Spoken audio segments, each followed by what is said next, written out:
இது மிரட்டலா? இல்லை நாங்களே வந்து உங்களை பேச முடித்து நாங்களே சைன் பண்ணி நாங்களே ஒரு சம்பளம் கொடுக்கணும்னு சொல்றது மிரட்டலா?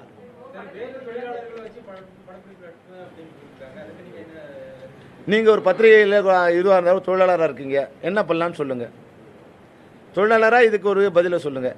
சம்பளத்தை பேசுகிற சம்பளத்தை கொடுங்க அப்படின்னு கேட்டால் நான் உங்கள் தொழிலாளர் எல்லாமே வேலை செய்வோம்னு சொன்னால் அது சரியா? சட்டப்படி சரியா? நீதிப்படி சரியான்னு சொல்லுங்கள். திடீர்னு நாங்கள் நிறுத்தலம்மா. நாங்கள் படப்பிடி நிறுத்துறேன்னு சொல்லலை.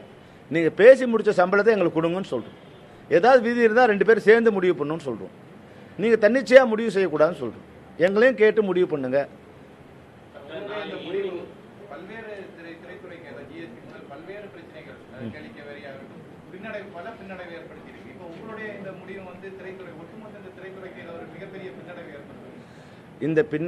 நான் வந்து இந்த சம்மேளனத்தின் தலைவராக இருந்தாலும் அடிப்படையில் நான் ஒரு இயக்குனர், பின்னால் ஒரு தயாரிப்பாளராகவும் இருந்திருக்கிறேன். தயாரிப்பாளர் கஷ்டம் எனக்கு தெரியும். ஆனால் ஒப்புக்கொண்ட பேசி முடித்த சம்பளத்தை தர மறுப்பது சரியான நியாயம் இல்லை என்பதுதான் எங்கள் கருத்து.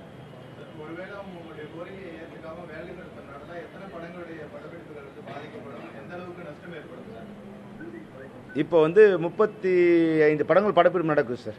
35 படம் இன்னைக்கு நடக்கிற படப்பிடிப்பு வரைக்கும் எங்களுடைய தொழிலாளர்கள் தான் ஒர்க் பண்ணிட்டு இருக்காங்க. அவங்க இப்போ அன்னைக்கு இதே முன்னாடி நிர்வாகமாக இருந்திருந்தா இல்லை வேற நிர்வாகங்கள் இருந்தால் பெப்சியோட ஒர்க் பண்ண மாட்டோம்னு சொன்ன மறுநாளே ஸ்ட்ரைக் பண்ணியிருப்பாங்க. நாங்கள் அதுபோல் எந்த விதமான உணர்ச்சி வசப்பட்டு எந்த முடிவு எடுத்து தயாரிப்பாளருக்கு நஷ்டம் ஏற்படுத்தக்கூடாது.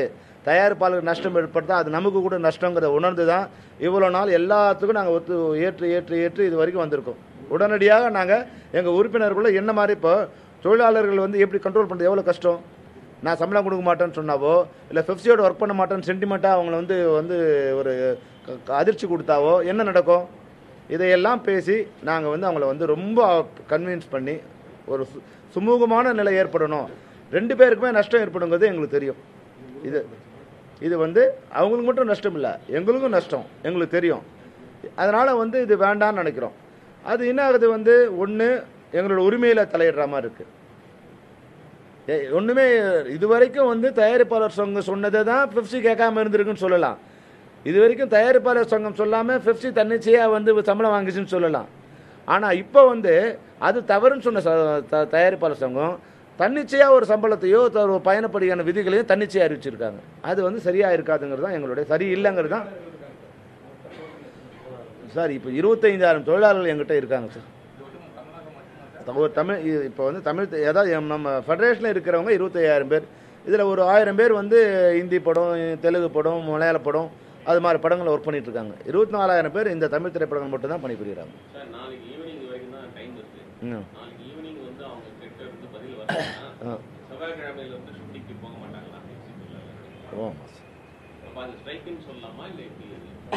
உங்க வார்த்தையில் எப்படி வேணாலும் சொல்லுங்க சார். நாங்க எங்களுக்கு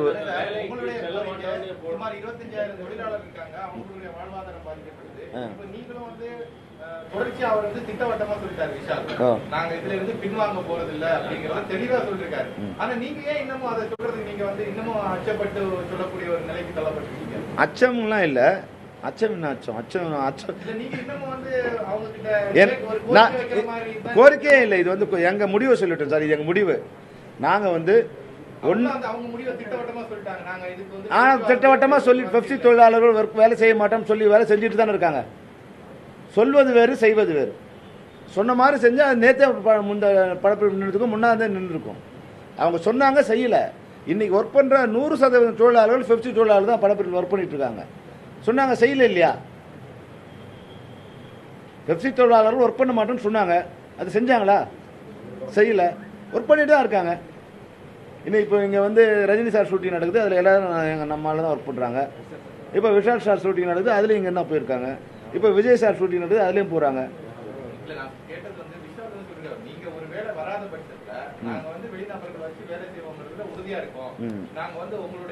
சார் நடக்க போகிற விஷயத்துக்குலாம் வந்து யூகிச்சு நாங்கள் பதில் சொல்ல முடியாது. இப்போ கூட பெப்சி தொழிலாளர் ஒர்க் பண்ண மாட்டேன்னு திட்டவட்டமாக சொன்னார் சார். ஆனால் இப்போ ஒர்க் பண்ணிட்டு இருக்கார் சார்.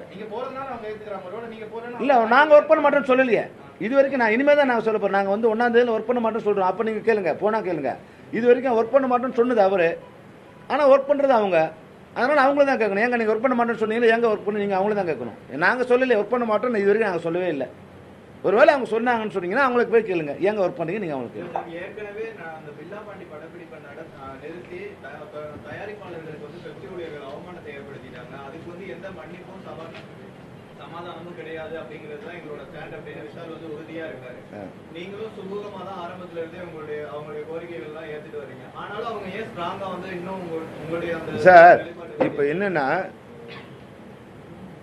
அந்த படப்பிடிப்பு நிறுத்தப்பட்ட தவறு, ஓகே, அதுக்காக என்ன பண்ணலாம்? இப்போ என்ன பண்ணலாம்? அதுக்கு நாங்கள் சொல்லிட்டோம் சார், தவறு சார். இல்லை முன்னாடிலாம் கூட இப்படி தான் சார் பண்ணாங்க சார். முன்னாடி பண்ணதுக்கெல்லாம் வேண்டாம் சார். நீங்கள் நிர்வாகத்துக்கு வந்த பிறகு, நாங்கள் நிர்வாகத்துக்கு வந்த பிறகு வந்து 4 மாதம் ஆகுது. 4 மாதத்தில் ஒரு படப்பிடிப்பு தடைப்பட்டது தான் அவங்களுக்கு தெரியும். 99 படப்பிடிப்பு நாங்கள் பேசி அனுப்பிச்சிருக்கோம். எப்படி இப்போ ஏன் பேசுகிறோம்? என்ன பேட்டான்னு தெரியாதால் அவன் 2 கேட்குறான், நீ 1 கொடுக்குறேங்கிற. இந்த பிரச்சனை ஏன் நீங்கள் இப்போ கையெழுத்து இல்லை? ஏன் பேசி முடிக்கல?